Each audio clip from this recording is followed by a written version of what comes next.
What would you do if you found out your husband was cheating while you were 7 months pregnant with his child? Would you scream? Would you cry? Would you beg him to choose you? Charlotte Cole did none of those things. Instead, she left her diamond earrings on the coffee table, wrote a single letter, and disappeared into the night without saying a word.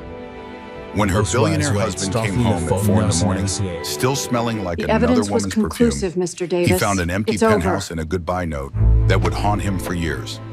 But here is what Nathan Cole did not know. His pregnant wife was not running away. She was preparing for war. And by the time she was finished, he would lose everything. His company, his reputation, his freedom. This is not a story about a woman who gave up. This is a story about a woman who waited, watched, and won. Stay with me until the end, because the twist at the 70-minute mark, you will never see it coming. Nathan Cole did not expect silence to be so loud. The elevator doors opened onto the 42nd floor of his Park Avenue penthouse at 4:47 in the morning. Manhattan glittered through the floor-to-ceiling windows, relentless and alive. But Nathan barely noticed. His tie hung loose around his neck. His jacket still carried the warmth of another body, another room, another version of himself he preferred to believe existed only after midnight. He stepped inside and froze. The apartment was dark, not dim. Dark. Charlotte always left a lamp on when he came home late. Always. It was her quiet way of pretending not to worry, her small gesture of love that he had stopped appreciating months ago. Tonight, nothing. Just the faint glow of city lights filtering through the glass. Nathan flicked on the switch. The living room came into focus, pristine and staged, like a photograph in a real estate listing. No throw blanket draped over the leather sofa. No pregnancy book left open on the marble coffee table. No half-finished glass of water by the window where Charlotte liked to sit and watch the city wake up. Even the air felt different. Empty. Scrubbed clean of the lavender scent she always wore. Then he saw it, a small velvet box placed precisely at the center of the coffee table. Nathan's breath caught in his throat. He knew that box. He had bought it 7 years ago on a reckless afternoon when he still believed love could be proven with objects, when he still believed in proving anything at all. He set his phone down with clumsy fingers and lifted the lid. Inside lay a pair of diamond earrings. Not flashy, not oversized, elegant. The kind Charlotte wore only on days that mattered. Their wedding, her first ultrasound appointment, the charity gala where she stood beside him while investors shook his hand and congratulated him on becoming a man worth knowing. Beneath the earrings was a folded sheet of paper. His name was written on the front. Neat, steady, no smudges, no hesitation. For a moment, Nathan did not open it. He told himself this was a misunderstanding. Charlotte was emotional. Pregnancy did that to women. She had probably gone to stay with her mother for a night, maybe 2. He could fix this. He always fixed things. But the apartment told a different story. Her coat was gone from the entryway. The framed sonogram that used to sit on the console table was missing. Her books, her laptop, her mother's recipe box that she kept on the kitchen shelf, all gone. Nathan unfolded the paper. The words did not scream. They did not accuse. They did not beg. They landed quietly. And that was worse. By the time you read this, I will be gumhain. Not because I was weak, not because I did not try, but because I finally listened to the truth you have been showing me for months. Nathan's eyes moved faster now, scanning, searching for something to argue against. I used to believe love meant patience, that if I waited quietly, if I supported you, if I made myself smaller, you would eventually see me again. But love should not feel like loneliness shared with another person. He scoffed under his breath. Smaller. He had given her everything. The apartment, the lifestyle, the security most women dreamed about. Did that count for nothing? I know about the nights you said were meetings. I know about the hotel rooms that smelled like someone else's perfume. I did not confront you because I needed to be sure of one thing first, whether I was still willing to lose myself to keep you. Nathan felt his chest tighten. He had assumed she did not know. Or worse, he had assumed that even if she did know, it would not matter enough for her to leave. I am 7 months pregnant. Every decision I make now carries a heartbeat inside it. I cannot raise a child in a home where silence hurts more than shouting, where loyalty is treated like an inconvenience. He stood abruptly, pacing the room. The city outside kept moving, indifferent. Car horns echoed faintly from 42 floors below. Somewhere a siren wailed and faded. Life continued without caring that his was unraveling. This is not revenge. I am not leaving to punish you. I am leaving because staying would teach our child the wrong lesson.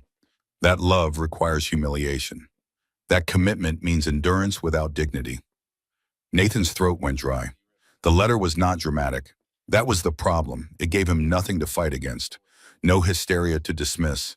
No demands to negotiate. You will probably tell yourself I overreacted. That pregnancy made me emotional. That I will come back once I calm down. I will not. His phone buzzed on the table. A message from Vivian, bright and careless, asking if he had made it home safe. A photo followed. Champagne flutes. Silk sheets. Her smile cropped just enough to feel intimate. Nathan stared at the screen, then back at the letter. I am taking only what belongs to me. My self-respect. My child. And the future I refuse to beg for. Please do not look for me. If you ever loved me, let this be the last thing you give freely. The signature was simple. Charlotte. No hearts, no last plea, no promise to talk. Nathan lowered himself onto the couch, the leather cold beneath his palms. For the first time that night, something unfamiliar crawled up his spine. Fear. Because in that perfect, silent penthouse, Nathan Cole realized the truth he had been avoiding for months. This was not a threat. This was not a test. His pregnant wife had not left to punish him. She had left because she was done. And somewhere deep beneath the layers of arrogance and denial, a worse thought surfaced. One he could not shake, no matter how hard he tried. What if she had seen this coming long before he did? What if leaving had not been impulsive at all? What if his pregnant wife had been preparing for this moment while he was too busy destroying everything to notice? Nathan read the letter again, then a third time. The penthouse had never felt so large or so empty.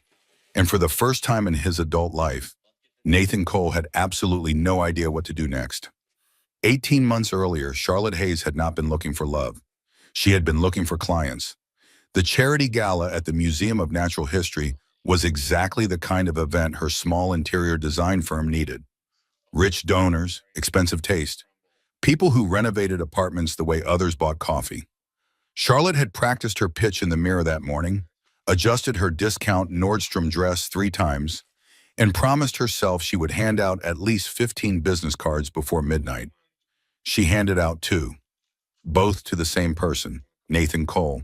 He found her standing alone by the dinosaur exhibit, pretending to admire the Tyrannosaurus Rex skeleton while actually hiding from a woman who kept asking if she did nurseries. I hate these things, he said, appearing beside her with 2 glasses of champagne. Everyone pretending to care about causes they will forget by Monday. Charlotte accepted the glass without thinking. Then why are you here? He smiled. Because my accountant says charitable donations look good on tax returns. She laughed before she could stop herself. That is surprisingly honest. I find honesty saves time. He extended his hand. Nathan Cole. She knew the name. Everyone in New York knew the name. Cole Technologies had been on the cover of Forbes twice that year. The man standing in front of her was worth somewhere north of $200 million and looked like he had walked off a magazine shoot. Charlotte shook his hand and tried to sound unimpressed.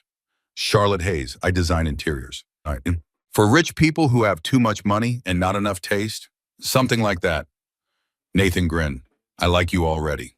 That was the beginning. The whirlwind came next. Private jets to Paris for weekend getaways.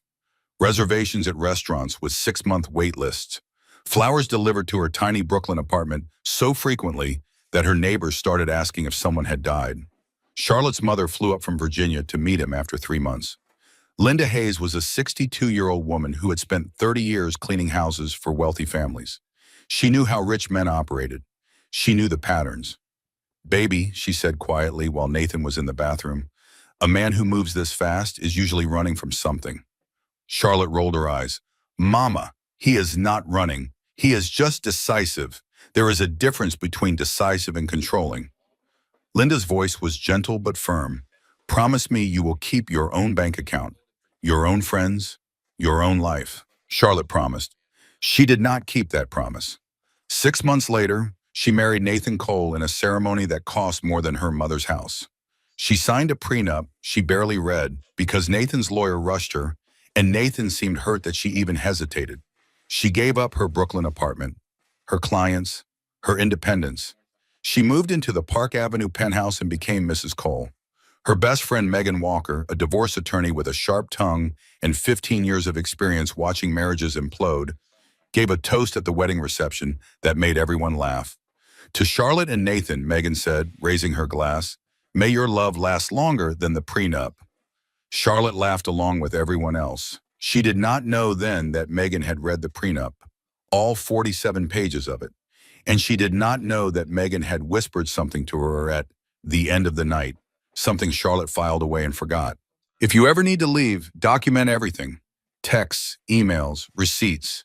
Not because you are paranoid, because courts do not believe women who cry. They believe women with evidence. Charlotte had smiled and hugged her friend and promised to be careful. Then she walked into her new life. And slowly, without noticing, she began to disappear. The pregnancy test showed 2 lines on a Tuesday morning in March. Charlotte sat on the bathroom floor for 20 minutes, staring at those lines, trying to decide if she was happy or terrified. She settled on both. Mostly happy. Mostly. She had been married for a year. Things were not perfect. Nathan worked constantly. He checked his phone during dinner and took calls during movies, and had started falling asleep before she finished telling him about her day. But that was normal. That was what success looked like. Every magazine article about powerful men mentioned the sacrifices their families made. Charlotte told herself she could make sacrifices. She planned an elaborate reveal. The ultrasound appointment was scheduled for 2 weeks out. She would hide the photo in a gift box, wrap it beautifully, and present it at their favorite restaurant. Nathan loved surprises. He loved grand gestures. This would make him remember why he married her. The restaurant reservation was for 7 o'clock on a Saturday. Nathan canceled at 5. "Emergency board meeting," he texted. "Investors flying in from Singapore. Cannot miss this one. Rain check?" Charlotte sat alone in her closet for an hour, still wearing the dress she had bought specifically for the occasion, the gift box sitting unopened on her lap. She told him over reheated pasta at 11 that night. Nathan hugged her. He lifted her off the ground and spun her around and said all the right words. "This is amazing. We are going to be parents. I cannot believe it." But his phone buzzed twice during the embrace. He checked it both times. Charlotte told herself that was normal too. The first trimester passed in a fog of nausea and exhaustion. Nathan talked to her stomach every night for the first few weeks, telling their unborn child about the New York skyline, about ambition, about how anything was possible if you worked hard enough. By the second month, the nightly talks became weekly. By the third month, they stopped. Nathan started traveling more. Chicago, Los Angeles, Miami. Investor meetings, he said. Closing deals. Building the future. Charlotte ate dinner alone more often than not. She stared at the reflection of city lights in the glass while her food went cold. She stopped asking Nathan when he would be home because the answer was always the same. Late. Do not wait up. She adjusted. She always did. Her first ultrasound appointment was scheduled for a Thursday afternoon. Nathan promised he would be there. He marked it on his calendar. He set 3 reminders. He did not show up. Charlotte lay on the examination table alone, watching her baby's heartbeat flicker on the screen, tears streaming silently into her hair. The technician pretended not to notice. She probably saw this every day. Pregnant women, missing husbands, the same story playing out in examination rooms across the city. Charlotte cried in the parking garage afterward. Not because something was wrong with the baby, because something was wrong with the marriage, and she could finally feel it. The gifts started arriving after that. Jewelry, flowers, designer bags. Each one came with an apology. "Sorry I missed the appointment. Sorry I have been so busy. Sorry I am not the husband you deserve." Charlotte accepted the gifts because it was easier than admitting they felt like compensation. Like bribes. Like a man trying to buy his way out of guilt he did not want to examine too closely. She noticed how Nathan's gaze had shifted. Not openly cruel, just distracted. Less patient. He kissed her cheek instead of her lips. He claimed exhaustion instead of desire. He stopped asking how she felt because he assumed her presence meant she was fine. The first time she smelled unfamiliar perfume on his jacket, Charlotte said nothing. The second time, she washed the jacket herself. The third time, she stopped pretending. What hurt most was not the betrayal she suspected. It was the realization that the man she had married no longer saw her as a partner. She had become a chapter he had already outgrown.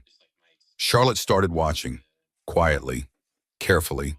She paid attention to patterns she had ignored before. The late nights that always fell on Tuesdays and Thursdays, the business trips that never included her anymore. The way Nathan's phone was always face down on tables, always locked, always just out of reach. She found the first hotel receipt in his coat pocket 3 weeks later. The Four Seasons, $1,200. A night he had claimed to be in Chicago for investor meetings. Charlotte did not confront him. Instead, she picked up the phone and called the hotel, pretending to be his assistant. "Good afternoon. I am calling on behalf of Mr. Nathan Cole. He mentioned that he requested an extra key card for his wife during his recent stay. Could you confirm she received it?" There was a pause. Typing sounds. "Oh yes," the concierge said cheerfully. "Ms. Hart picked it up personally. Is there anything else I can help you with?" Charlotte's heart stopped. "No," she said, her voice perfectly steady. "That is all I needed. Thank you." She hung up and sat in the silence of the penthouse, hands pressed against her stomach, feeling her baby move inside her. Vivian Hart. Charlotte had met her once at a company event. Young, beautiful, ambitious. The kind of woman who smiled at wives with thinly veiled pity. For a long moment, Charlotte considered confrontation. She imagined screaming, throwing things, demanding explanations that would only be met with lies. But she remembered what Megan had told her on her wedding night. Courts do not believe women who cry. They believe women with evidence. Charlotte opened her laptop and created a new email account, a secret one Nathan would never find. Then she started documenting everything. Every receipt, every late night, every excuse that did not quite add up. She forwarded credit card statements and took photos of his calendar. She noted dates and times and locations with the precision of someone building a case, because that is exactly what she was doing. Charlotte was 7 months pregnant and trapped in a marriage with a man who had stopped seeing her. But she was not stupid, and she was not helpless. She just needed time. Time to gather evidence. Time to make a plan. Time to figure out how to leave a man worth $200 million without losing everything, including her child. She lay awake that night, Nathan snoring beside her, his phone buzzing with messages he thought she could not see. Charlotte placed her hand over her stomach and made a silent promise. "I will get us out of this. Both of us. I just need to be smart." She closed her eyes and began planning her escape. She sat at the kitchen table at 2 in the morning, the penthouse silent around her, her hands steady despite everything. No tears, no dramatics, just truth distilled down to the words she needed him to understand. She wrote about loneliness, about waiting, about the slow realization that love should not feel like an endurance test. She did not mention Vivian by name. She did not need to. The evidence would speak for itself eventually. When she finished, Charlotte read the letter once, folded it carefully, and placed it in an envelope with Nathan's name on the front. Then she began to pack. She did not take much. One suitcase, her laptop, her medical records. The folder of evidence she had been compiling for months. Her mother's recipe box, the one thing from her old life she could not leave behind. The diamond earrings stayed. Charlotte placed them in their velvet bows and set them on the coffee table where Nathan would have to see them. A symbol, a goodbye, a final message that said more than any letter could. "I am leaving behind everything you gave me. I am only taking what I earned." At 4 in the morning, Charlotte stood in the doorway of the apartment she had called home for 3 years. The city sparkled beyond the windows, indifferent and beautiful. Somewhere out there, her husband was sleeping in another woman's bed, believing his pregnant wife would be waiting when he returned. She would not be waiting. Charlotte closed the door with a quiet click that sounded like finality. She took the elevator down 42 floors, walked through the marble lobby, and stepped into a car she had booked the night before under a different name. The driver did not ask questions. She had paid extra for discretion. As the car pulled away from Park Avenue, Charlotte watched the building shrink in the rearview mirror. 3 years of her life contained in glass and steel. 3 years of adjusting, accommodating, making herself smaller to fit into someone else's vision. No more. She turned to face forward and placed both hands on her stomach. The baby kicked, firm and insistent. "I know," Charlotte whispered. "We are going somewhere safe. I promise." Wow. The drive took 12 hours. Charlotte had considered staying in the city, finding an apartment somewhere Nathan would not think to look. But she knew his resources, his reach, his ability to find anyone he wanted to find. She needed to disappear completely. Her mother's house in Virginia was small, worn, and located in a working-class neighborhood that Nathan Cole would never set foot in. The yard needed mowing, the paint was peeling, the kitchen still smelled like the same cooking Linda Hayes had made for 30 years. It was perfect. Charlotte arrived at 4 in the afternoon, exhausted and nauseated from the drive. Her mother was waiting on the porch, arms crossed, expression unreadable. Linda Hayes had received a single text message that morning. "Coming home? Need help. Do not tell anyone." She had not asked questions. Charlotte stepped out of the car and burst into tears. Linda crossed the yard in 3 strides and wrapped her arms around her daughter. No judgment. No, "I told you so." Just the solid, unwavering presence of a woman who had survived worse and come out the other side. "I am such an idiot," Charlotte sobbed. "You warned me. Megan warned me. Everyone saw it but me." Linda stroked her hair gently. "You are not an idiot.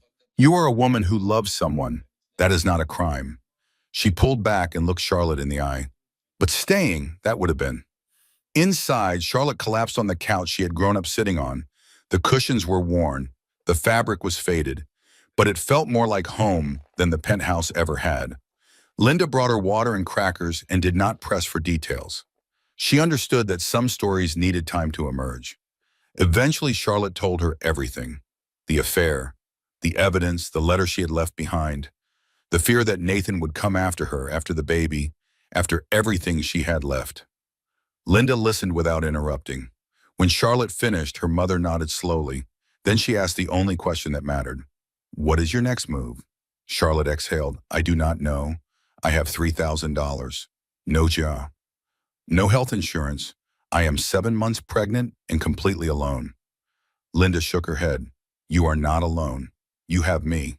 And first thing tomorrow, we are getting you on Medicaid. Then we are finding a free legal clinic." She leaned forward, her voice hardening. "Rich men think they can hide money.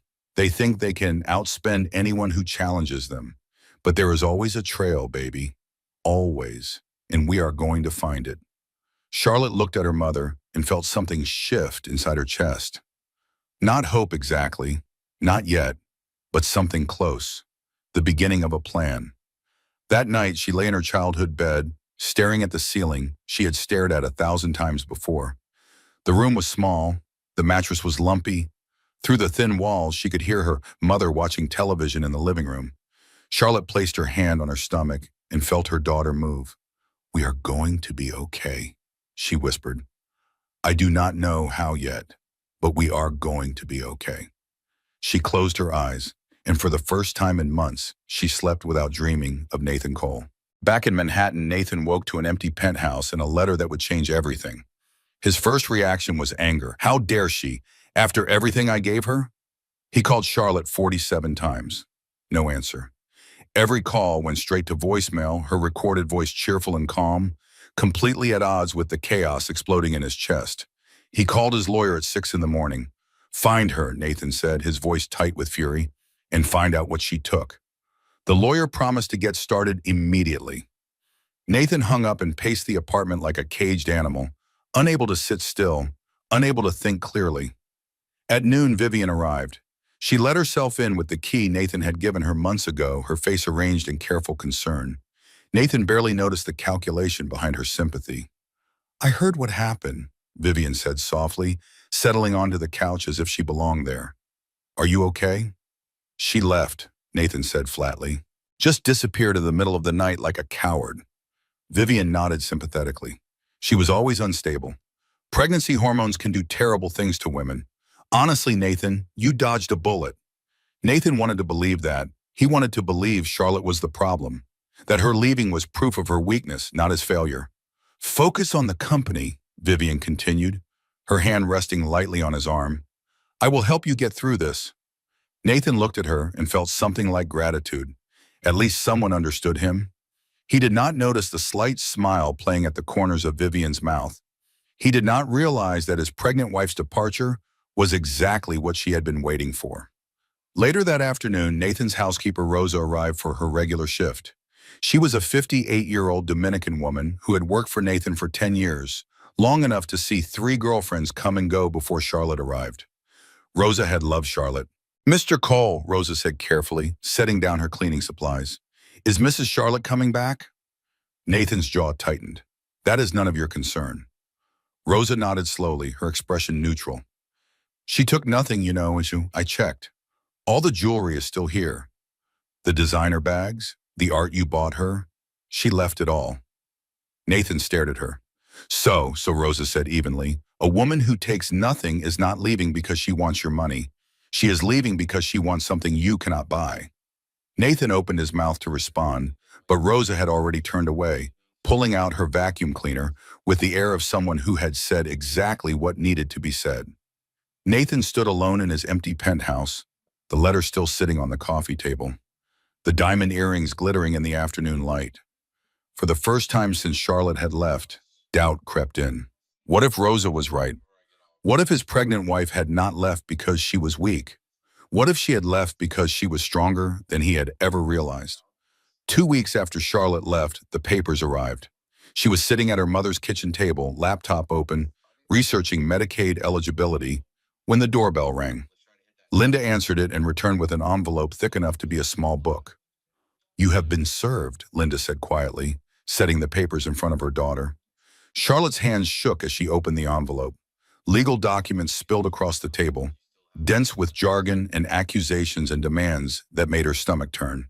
Nathan was claiming she had abandoned the marriage. He was freezing all joint accounts. He was demanding she return marital property, including the diamond earrings she had deliberately left behind. And worst of all, he was accusing her of parental alienation for leaving while pregnant. Charlotte read the last paragraph 3 times, her vision blurring. The petitioner seeks emergency custody of the unborn child and requests the court to mandate the respondent undergo psychiatric evaluation to determine fitness for parental responsibility. He is trying to take my baby, Charlotte whispered. Linda sat down beside her, face grim. He is trying to scare you into coming back. There is a difference, but Charlotte could not see the difference right now. All she could see was the mountain of legal documents and the army of lawyers Nathan could afford, and the terrifying possibility that she had made a terrible mistake by leaving. She reached for her phone with trembling fingers and called the only person she trusted. Megan answered on the second ring. Charlotte told her everything in one breathless rush.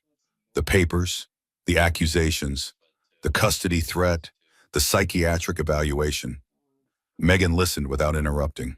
When Charlotte finished, her voice was calm and steady. This is a tactic, not a checkmate, Megan said. He is throwing everything at you, hoping something sticks. Rich men do this all the time. They want you panicked. They want you desperate. They want you to come crawling back so they can control you. Charlotte wiped her eyes. What do I do? Nothing right now, Megan said. Do not respond. Do not call him. Do not post anything on social media. I am flying out this weekend. We are going to fight. She paused, and when she spoke again, her voice was softer.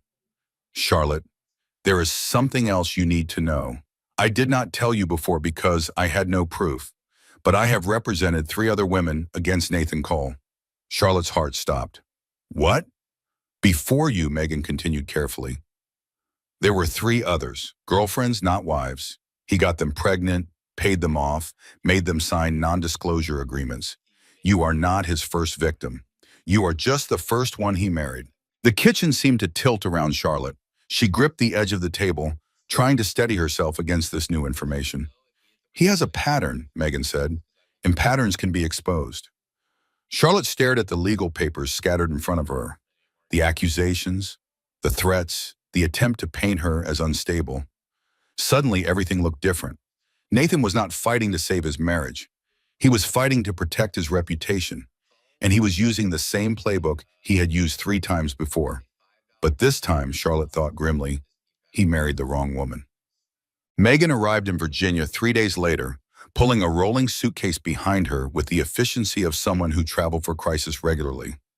She hugged Charlotte briefly, then immediately spread files across the kitchen table. Here is where we stand, Megan said. All business. Nathan's accusations are designed to intimidate, not to win. Parental alienation requires proof of interference with the other parent's relationship. You cannot interfere with a relationship that does not exist yet because the baby is not born. She tapped another document. The psychiatric evaluation request is a scare tactic. Any decent judge will see through it. And the asset freeze? That is why we have the evidence you gathered. Charlotte nodded, feeling steadier than she had in days. Megan's confidence was contagious. But there is something else, Megan continued. Something we can use. She pulled out a folder and opened it to reveal printed emails, photographs, financial records.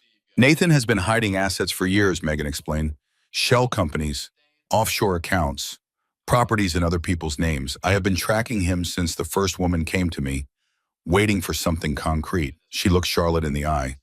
You gave me concrete. The evidence you gathered proves he used company funds for personal expenses, including hotel rooms with Vivian Hart. That is fraud, and fraud changes everything. Charlotte stared at the documents. How did you find all this? Megan smiled thinly. Rich men think they are smart. They think because they can afford expensive lawyers, no one will ever catch them. But lawyers talk to each other, and some of us have been waiting a very long time for someone brave enough to fight back. She reached across the table and squeezed Charlotte's hand. You are that someone, Megan said, and we are going to win. For the first time since the papers arrived, Charlotte felt something close to hope. It did not last long. 3 days later, Charlotte woke at 2 a.m. with sharp pain tearing through her abdomen. She lay frozen in the darkness, waiting for it to pass, telling herself it was nothing. Stress, anxiety, the normal discomforts of pregnancy amplified by everything she was going through. But then it came again, stronger, deeper, the kind of pain that demanded attention. Charlotte pushed herself upright, gasping, and fumbled for the lamp. Light flooded the small room. Her hands were shaking. Mama, she called, her voice cracking. Mama, something is wrong.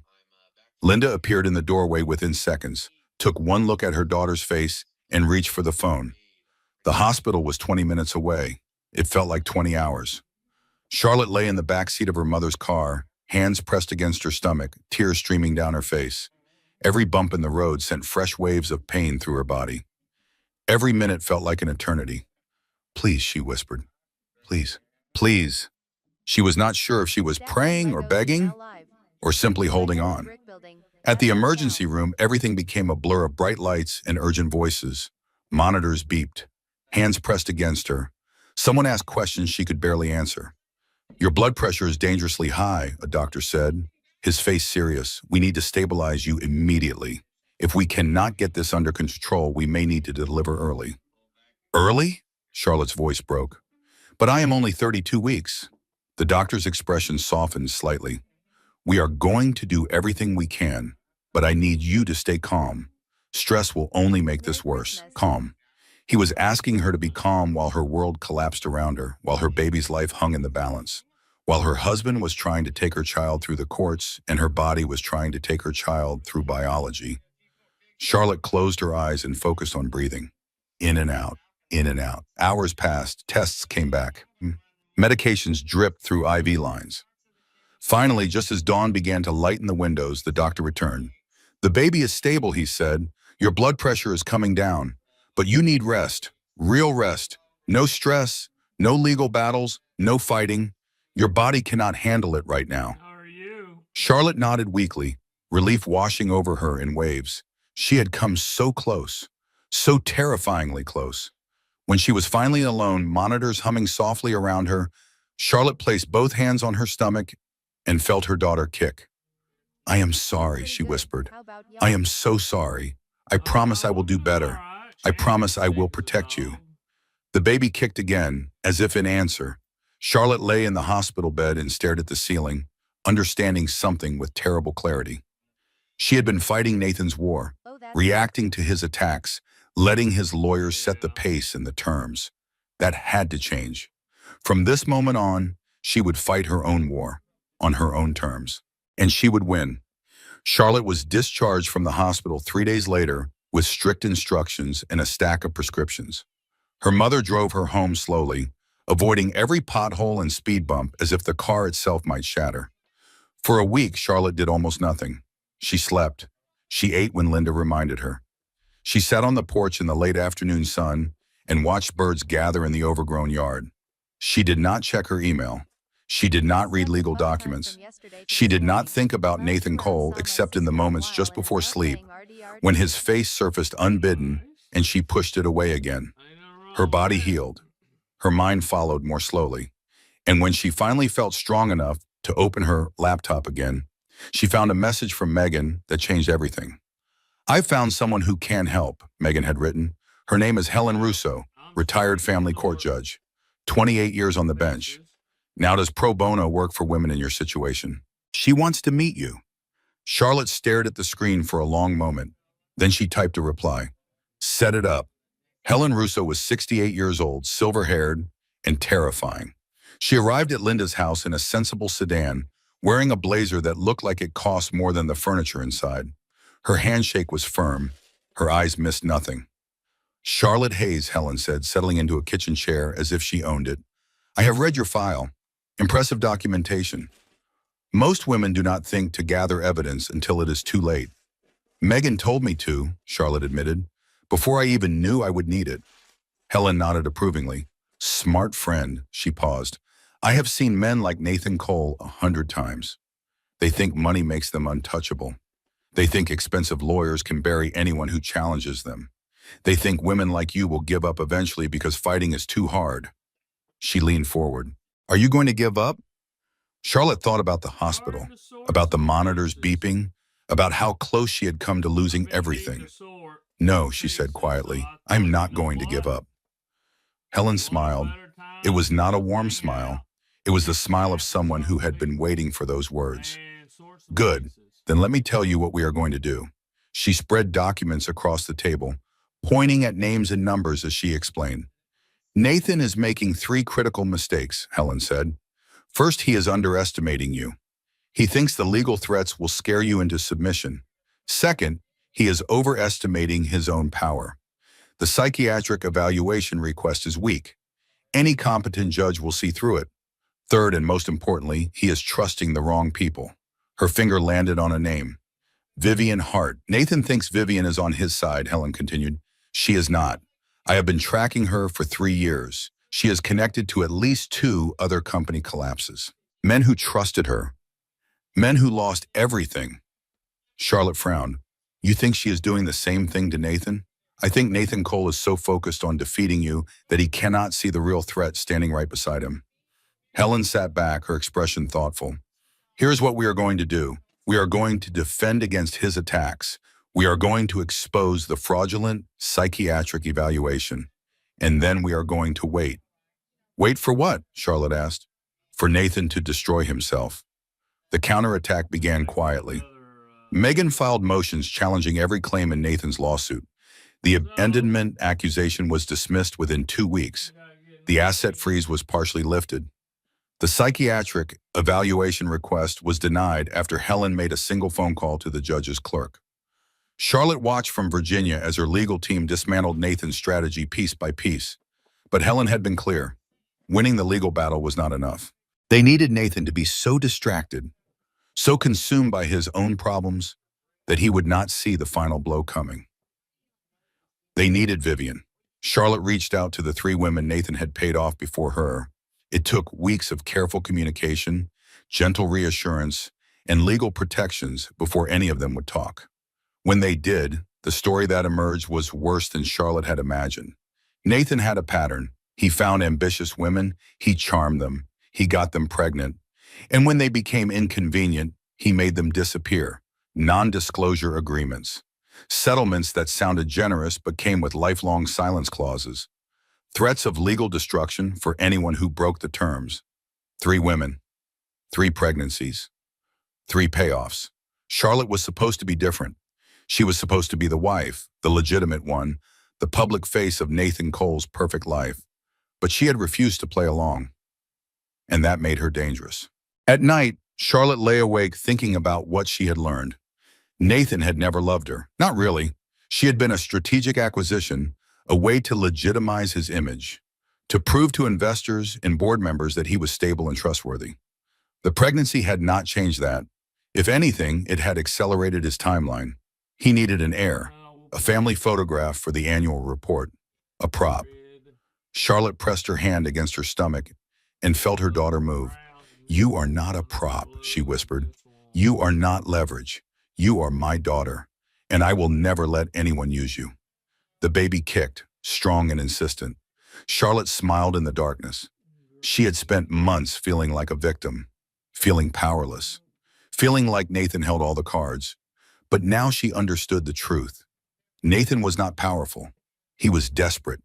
He was a man watching his carefully constructed life begin to crumble, and he was lashing out at the easiest target he could find. Charlotte was not the easiest target anymore.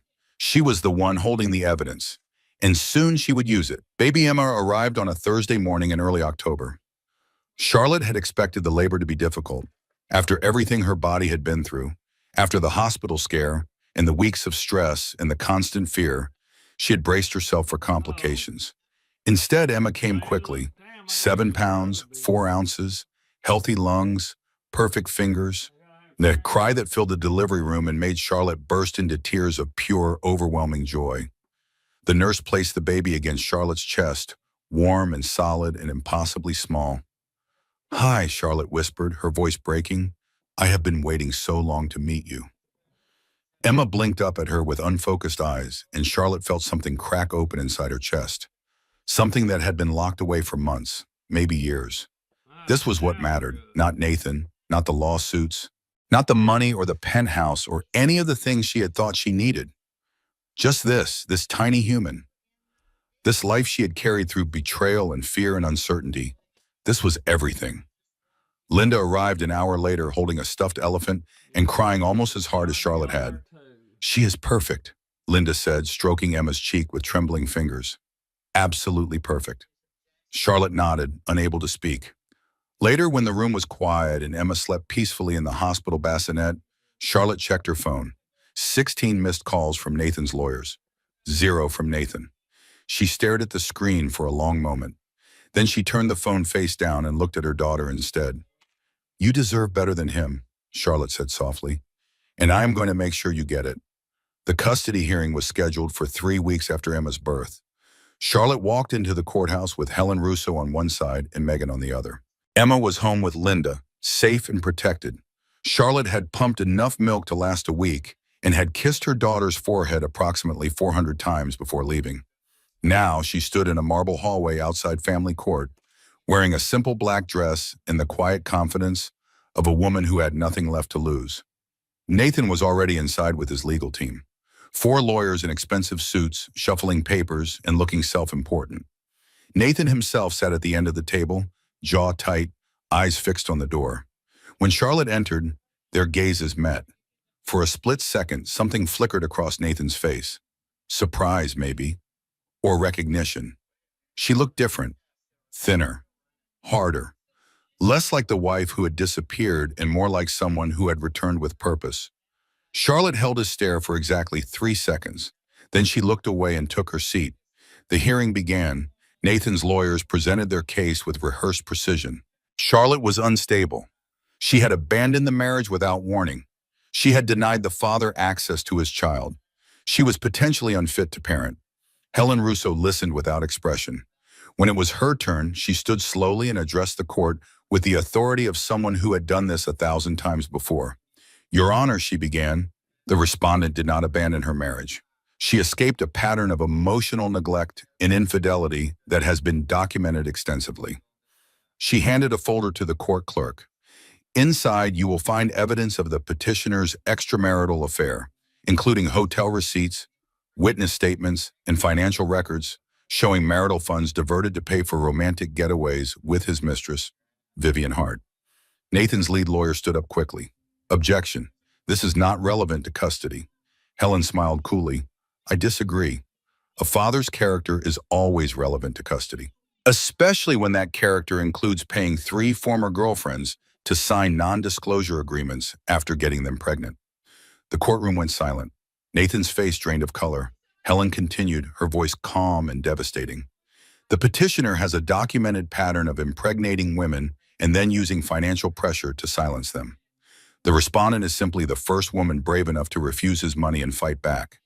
She did not abandon her child. She protected her child from a father whose only interest in custody is controlling the narrative. She turned to face the judge directly. The psychiatric evaluation requested by the petitioner was never conducted by a licensed professional. We have evidence that the report submitted to this court was written by Dr. Marcus Bell, the brother of Vivian Hart, who was paid $50,000 to produce a fraudulent document without ever meeting the respondent. Nathan's lawyer shot to his feet again. Your Honor, these are serious accusations without foundation. Helen reached into her folder and produced a printed bank statement. This is the wire transfer from Vivian Hart to Dr. Marcus Bell, dated 1 week before the evaluation was submitted. I would say that provides foundation. The judge studied the document for a long moment. Then she looked at Nathan. Mr. Cole, do you have anything to say? Nathan opened his mouth, closed it, opened it again. For the first time in his life, he had nothing to say. The ruling came down 2 hours later. Charlotte was awarded full custody of Emma. Nathan was granted supervised visitation only, pending a psychological evaluation of his own. The restraining order Charlotte had requested was approved, and the fraudulent psychiatric report was referred to the state medical board for investigation. Charlotte walked out of the courthouse into the late afternoon sun. Megan hugged her. Helen shook her hand with the closest thing to warmth Charlotte had ever seen from her. It is not over yet, Helen warned. Men like Nathan do not give up easily. Charlotte nodded. I know. But for the first time in months, she felt like she could breathe. She had won. Really, truly won. The celebration lasted approximately 3 days. Charlotte was sitting in her mother's living room, Emma sleeping in her arms, when the certified letter arrived. She opened it expecting routine paperwork. Instead, she found a notice that made her blood run cold. Nathan's company was filing for bankruptcy. The 50% of marital assets she had been awarded in the divorce settlement at the Ashbos, the $12 million that was supposed to provide security for her and Emma, gone. On paper, Nathan Cole was now worth negative $3 million, and Charlotte was legally entitled to half of nothing. She read the letter again, then a third time, waiting for the words to make sense. They did not. Nathan had not lost his company by accident. He had orchestrated this. He had known the bankruptcy was coming. He had probably planned it from the moment she filed for divorce, and she had walked right into his trap. Charlotte stared at the papers scattered on her mother's coffee table, the evidence she had gathered, the witnesses she had found, the legal victories she had won. None of it mattered now. Nathan had found a way to beat her anyway, and he had done it without ever stepping into a courtroom. Charlotte did not sleep that night. She sat at her mother's kitchen table, legal documents spread before her, mind racing through possibilities she did not want to accept. The bankruptcy filing was 47 pages of financial jargon, but the message was clear. Nathan Cole had hidden his money. He had transferred assets, created shell companies, moved wealth into places the courts could not easily find. The bankruptcy was not real. It was theater. A performance designed to make him look broke while keeping millions safely out of reach. And Charlotte was supposed to walk away with nothing. No spousal support, no child support, no future. At 3 a.m, she called Megan. I know it is late, Charlotte said before Megan could speak. I need you to tell me I am not crazy. You are not crazy, Megan replied, her voice thick with sleep. What happened? Charlotte explained. The bankruptcy, the disappearing assets, the realization that Nathan had been 3 steps ahead this entire time. Megan was quiet for a long moment. He is good, Megan finally said. Better than I expected. Is that supposed to make me feel better? No, it is supposed to make you angry. Charlotte closed her eyes. I am already angry. Good, because anger gets things done. And here's the thing, Charlotte. Rich men do not actually go broke. They just relocate their money. Offshore accounts, Bitcoin, real estate in other people's names. The money is still there. We just have to find it. How? We start with Vivian. The investigation took weeks. Charlotte reached out to Rosa first, the housekeeper who had worked for Nathan for 10 years. Rosa had seen everything, heard everything, and she remembered everything. Mr. Nathan, he talked on the phone a lot, Rosa said during their first conversation. He thought I did not understand because my English is not perfect, but I understand plenty. I heard him talking to Miss Vivian about houses, about islands, about putting things in her name. Charlotte leaned forward. What things? Rosa shrugged.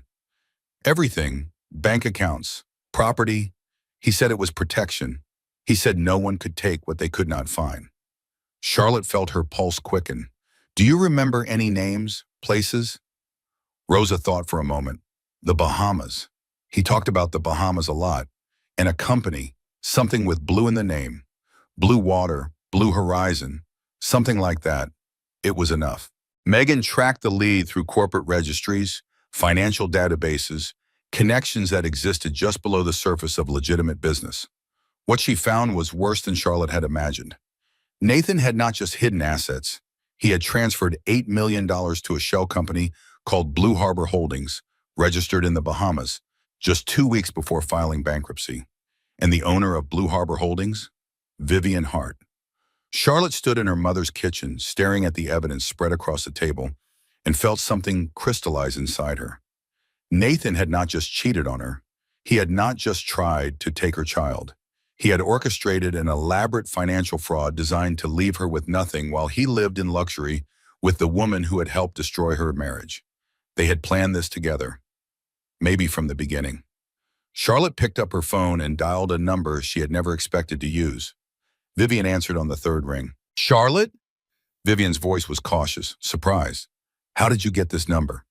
That does not matter, Charlotte replied. What matters is what I am about to tell you. She heard Vivian shift, probably checking to make sure Nathan was not within earshot.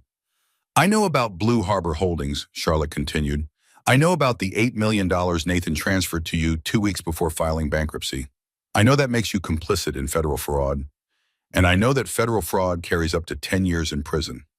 Silence on the other end of the line. You have two options, Charlotte said, her voice steady. You can testify against Nathan and receive immunity, or you can go down with him. Your choice. Vivian's voice was tight when she finally spoke. You are bluffing. Am I? Charlotte pulled up the evidence on her laptop. I am looking at the wire transfer right now. I am looking at the corporate registration with your name on it. I am looking at 3 other women who are willing to testify about Nathan's pattern of behavior. What exactly do you think I am bluffing about? More silence. He told me I was different, Vivian finally said. Her voice had changed, smaller, less confident. He told me that too, Charlotte replied. The difference is I stopped believing him. She let the words hang in the air. There is something else you should know, Charlotte continued. I have emails showing Nathan was planning to cut you out once the bankruptcy was finalized. He was going to move to the Bahamas with someone else, a new woman, a new start, without you. That is not true, Vivian said quickly, too quickly. Ask him, Charlotte suggested, see what happens. She waited. What do you want? Vivian asked finally. I want the truth, and I want Nathan to face consequences for what he did, to me, to our daughter, to every woman he destroyed before us. Vivian was silent for a long time. Then she said 2 words that changed everything. I am in. The gala was held at the Plaza Hotel on the first Saturday of December. Charlotte had been invited through a professional contact, someone who remembered her work from before Nathan, before the marriage, before everything fell apart. It was the kind of event where decisions were made quietly over wine and smiles, where reputations could shift without headlines. It was the perfect place for what Charlotte had planned. She arrived alone, wearing a simple black dress, no jewelry, no statement pieces, just quiet elegance and the confidence of a woman who knew exactly what was about to happen. The ballroom glittered with crystal chandeliers and expensive perfume. Conversations murmured beneath soft music. Everyone smiled, everyone performed. Nathan was near the center of the room. He looked thinner than she remembered, harder around the edges. His suit was still expensive, his posture still confident, but there was something strained beneath the surface. something desperate. Charlotte moved through the crowd, acknowledging greetings from people she barely remembered. Her eyes stayed fixed on Nathan, watching him work the room, watching him pretend everything was Well, fine. tonight I Finally, figured she what we would approached. do. Nathan saw her coming. His expression shifted Tonight through what I several figured emotions what in we would rapid do would be succession. sort. Surprise, Maybe get caught confusion, up on my wariness. sleeping. Charlotte, he said I carefully, sorted I did not all expect to see of you my here. She stopped 3 feet from him, close enough for conversation, far enough for witnesses. sort, Hello, sit Nathan. and chit chat. His eyes swept over her, So what do you think? cataloging changes. You look different. I feel different. He attempted a smile.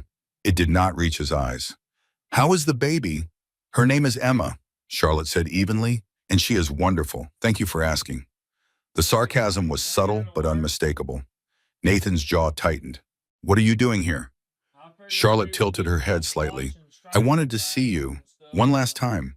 For what? Sounds good. Before everything changes. She reached into her clutch and pulled out a slim folder. sort. Nathan's eyes dropped to it and something flickered across his face.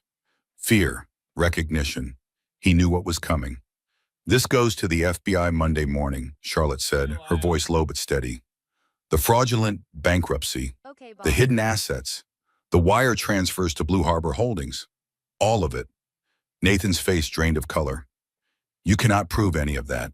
Actually, I can. Charlotte opened the folder and showed him a single page. A wire transfer record. His signature. Vivian's name. The amount.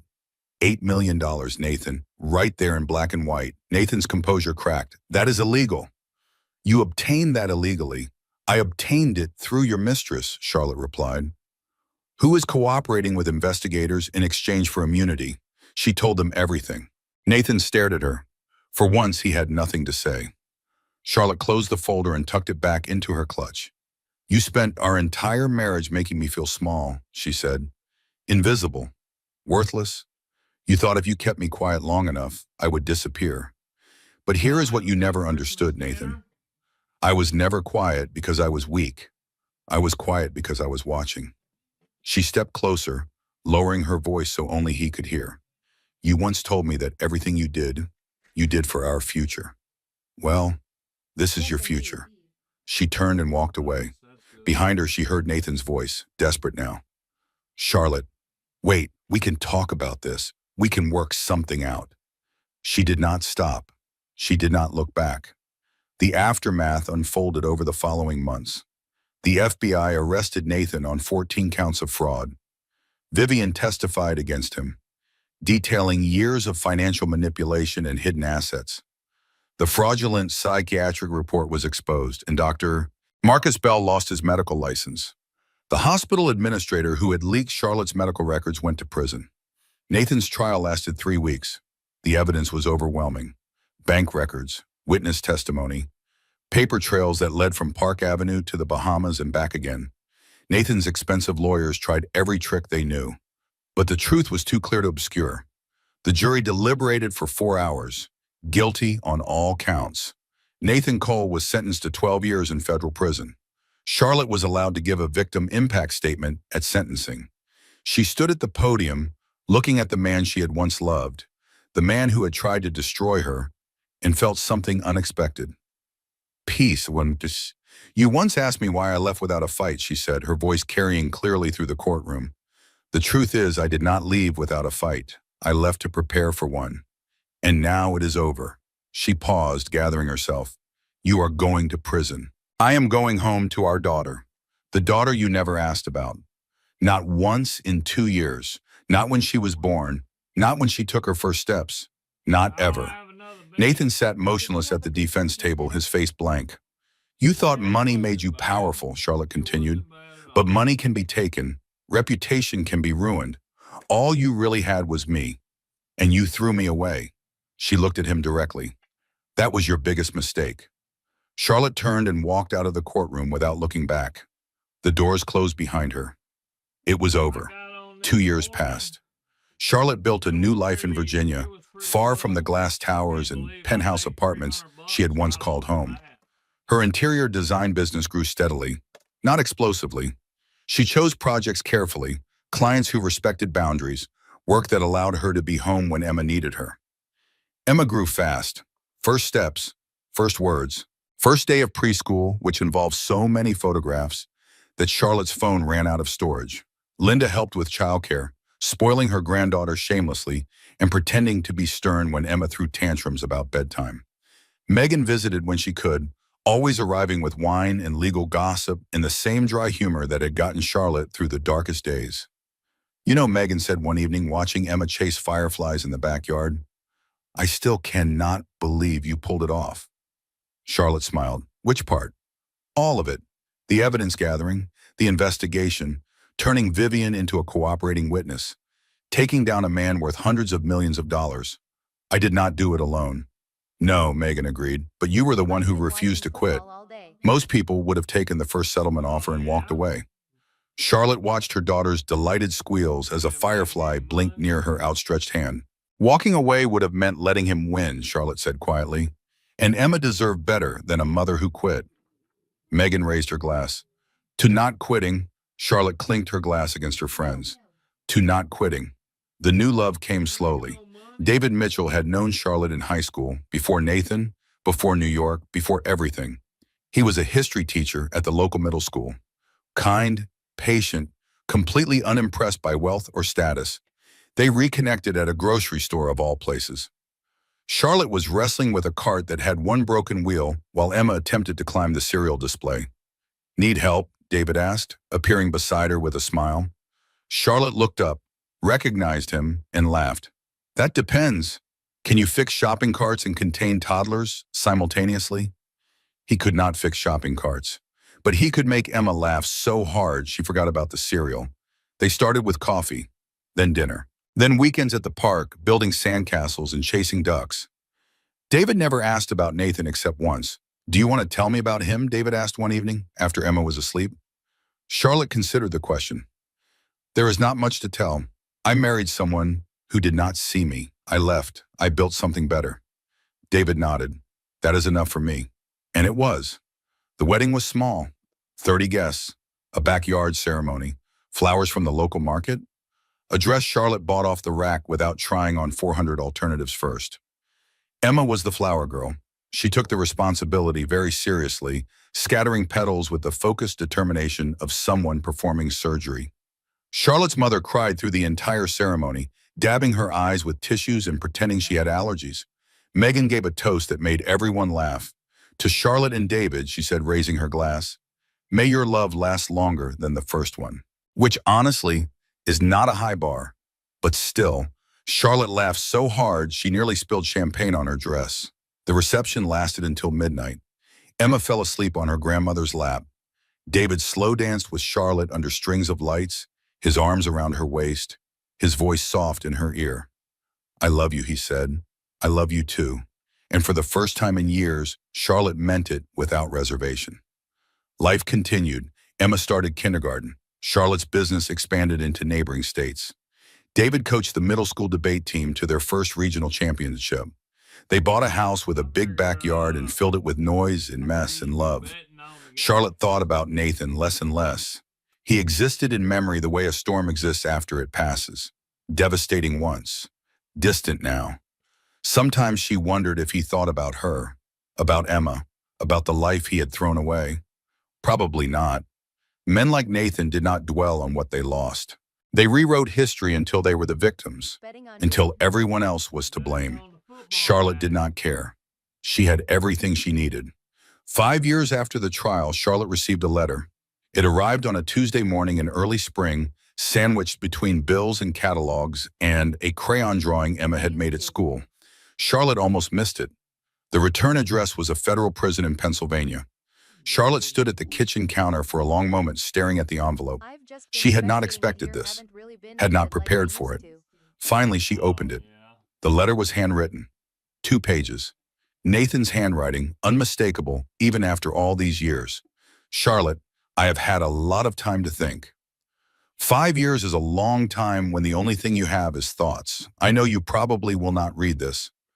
I know I do not deserve a response, but I need to say it anyway. I am sorry. Not because I got caught. I spent the first 2 years telling myself that was the only thing I did wrong. Getting caught, being careless, trusting the wrong people. But that is not true. The thing I did wrong was losing you, losing the chance to know Emma, losing the person I was when you still believed in me. I saw the photos from her 5th birthday. Your mother still sends Christmas cards, even though I have never responded. Emma has your smile. She looks happy. She looks loved. I do not deserve to see any of it, but I am glad I did. Charlotte lowered the letter, her chest tight with something she could not quite name. She read on. You were right about everything. About Vivian, about the money, about who I had become. I was so focused on winning that I forgot what winning was supposed to look like. I thought it meant more. More money, more power, more control. I did not realize until you were gone that the only thing worth having was the life we could have built together. I am not asking for forgiveness. I am not asking for a second chance. I know both are impossible. I just wanted you to know that I understand now. What I lost, what I threw away, what I destroyed. I hope you are happy. I mean that. Nathan Charlotte finished the letter and set it on the counter. She looked out the window at the backyard where Emma was playing. David was pushing her on the swing, both of them laughing. For a moment, Charlotte let herself feel everything. The anger, the grief, the complicated mixture of pity and satisfaction that came with watching someone face consequences for their choices. Then she folded the letter, placed it in a drawer, and closed it. She did not write back. That evening, after Emma was asleep and David was grading papers in the living room, Charlotte sat on the back porch and watched the stars emerge. The letter sat in the drawer. She had not told David about it. Maybe she would, maybe she would not. It did not feel urgent. Charlotte thought about the woman she had been 5 years ago. Terrified, alone, pregnant, and fleeing a life that had become unbearable. She thought about the nights she had cried until her body ached, the days she had doubted everything. And she thought about now the business she had built, the family she had created, the daughter who called David daddy and barely remembered that another man had ever existed. Nathan's letter had asked for nothing. That was probably the most honest thing he had ever given her. But Charlotte realized, sitting under the stars, that she did not need his apology. She had stopped needing anything from Nathan Cole a long time ago. Real healing did not come from the person who hurt you. It came from the life you built after they were gone. Charlotte's life was full, messy, imperfect, loud with a 7-year-old's energy, and quiet with a husband's steady presence. It was exactly what she had never known she wanted, and it was hers. The next morning, Emma found the drawer open while looking for crayons. "Mama, what is this?" She held up the envelope, eyes curious. Charlotte took it gently. "Just an old letter, sweetheart." "From who? From someone I used to know?"